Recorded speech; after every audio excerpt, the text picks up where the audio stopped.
بسم اللہ الرحمن الرحیم۔ السلام علیکم۔ نبیوں کے امام یوٹیوب چینل کے سامعین کو چینل پر خوش آمدید۔ حضرت علی رضی اللہ تعالی عنہ فرماتے ہیں، رسول خدا صلی اللہ علیہ وآلہ وسلم ہمارے گھر تشریف لائے۔ میں اور فاطمہ اکٹھے بیٹھے ہوئے تھے۔ میں دال مسور صاف کر رہا تھا تو رسول خدا صلی اللہ علیہ وآلہ وسلم نے فرمایا، اے ابو الحسن۔ میں نے کہا، یا رسول اللہ صلی اللہ علیہ وآلہ وسلم فرمائیں۔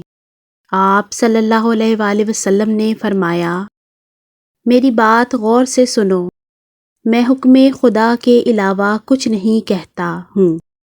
آپ صلی اللہ علیہ وآلہ وسلم نے فرمایا، جو مرد اپنی بیوی کے گھریلو کاموں میں مدد کرتا ہے تو اللہ اس مرد کے جسم کے ہر بال کے بدلے 1 سال کی عبادت کا ثواب دیتا ہے، جس میں دن کے روزے اور رات کی نماز میں مشغول ہو۔